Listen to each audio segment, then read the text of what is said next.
মানে এই যে জায়গাটায় জলাশয় আছে সেটা বাদ দিয়ে বাকি যে এই অংশগুলো আছে এইটার ক্ষেত্রফল কত?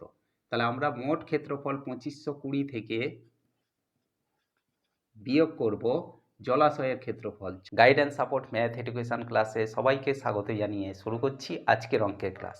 আজকের ক্লাসে থাকছে নবম শ্রেণীর কোষে দেখি 18-র মোস্ট ইম্পর্টেন্ট অঙ্ক 8-এর দাগের অঙ্ক। এই অঙ্কটা প্রায়ই পরীক্ষাতে আসে, সুতরাং আজকের ক্লাস থেকে বৃত্তের ক্ষেত্রফলের এই ইম্পর্টেন্ট অঙ্কটা তোমরা ক্লিয়ারলি বুঝে নাও। দেখো, ক্লাস 9-এর কোষে দেখি 18-র 8-এর দাগের অঙ্ক আছে। পায়োনিয়ার অ্যাথলেটিক ক্লাবের আয়তাকার মাঠের মাঝখানে একটি বৃত্তাকার জলাশয় আছে, যার ব্যাসার্ধের দৈর্ঘ্য 14 মিটার। আয়তাকার মাঠের দৈর্ঘ্য ও প্রস্থ যথাক্রমে 60 মিটার ও 42 মিটার। জলাশয় বাদে আয়তাকার মাঠের বাকি জায়গায় ঘাস লাগাতে প্রতি বর্গমিটারে 75 টাকা হিসাবে কত খরচ হবে হিসাব করে দেখি। তাহলে আজকের ক্লাস 9-এর কোষে দেখি 18-র 8-এর দাগের অঙ্ক বলা হয়েছে যে পায়োনিয়ার অ্যাথলেটিক ক্লাবের আয়তাকার মাঠ আছে। এই মাঠের দৈর্ঘ্য প্রস্থ আমাদের দেওয়া আছে 60 মিটার আর প্রস্থ আছে 42 মিটার। এই মাঠের মাঝখানে একটা বৃত্তাকার জলাশয় আছে।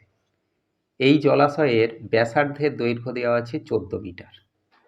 এখন এই জলাশয় বাদে বাকি যে জায়গাটা আছে এই জায়গাতে ঘাস লাগাতে প্রতি বর্গমিটারে 75 টাকা হিসাবে মোট কত খরচ হবে? তাহলে এর জন্য আমরা প্রথমে লিখব যে জলাশয়ের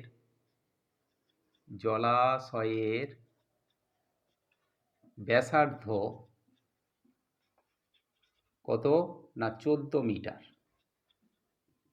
তাহলে জলাশয়ের ক্ষেত্রফল কত? জলাশয়ের ক্ষেত্রফল, জলাশয়টা বৃত্তাকার, বৃত্তের ক্ষেত্রফলের সূত্র কি না পাই আর স্কোয়ার। পাই বলতে 22/7 ইন্টু আর স্কোয়ার, আর এর মান আমাদের কত না 14। তাহলে 14 ইন্টু 14, 7 দুগুণে 14। তাহলে 22 দুগুণে 44-এর সঙ্গে 4 গুণ করলে এখানে আমরা পাবো 616 বর্গমিটার। এটা কার ক্ষেত্রফল না এই জলাশয়ের ক্ষেত্রফল। এবারে আমরা লিখব যে মাঠের দৈর্ঘ্য 60 মিটার ও প্রস্থ কত না 42 মিটার। তাহলে মাঠের ক্ষেত্রফল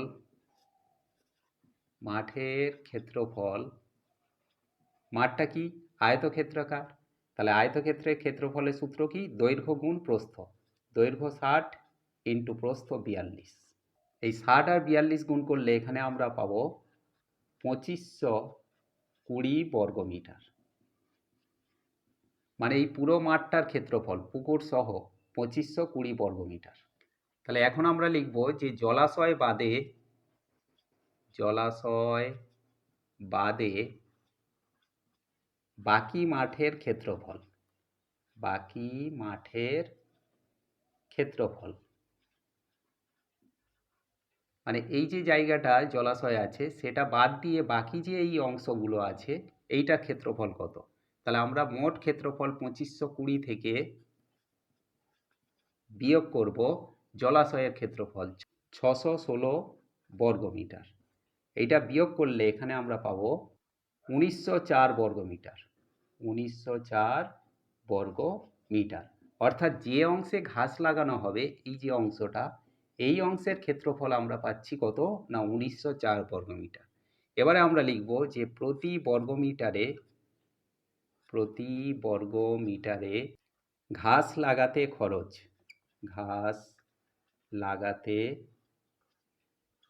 হয় কত না 75 টাকা।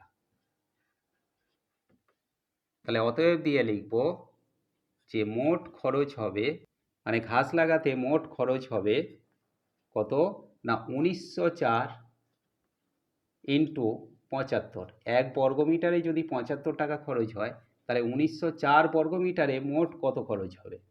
এইটা গুণ করলে আমরা পাবো 1,42,800 টাকা। আশা করি আজকের ক্লাস থেকে বৃত্তের ক্ষেত্রফলের এই ইম্পর্টেন্ট অঙ্কটা তোমরা ক্লিয়ারলি বুঝতে পারলে। এমন সব অঙ্কের ভিডিও পাওয়ার জন্য অবশ্যই গাইড অ্যান্ড সাপোর্ট চ্যানেলটিকে সাবস্ক্রাইব করে সঙ্গে থেকো। দেখা হচ্ছে পরবর্তী ক্লাসে।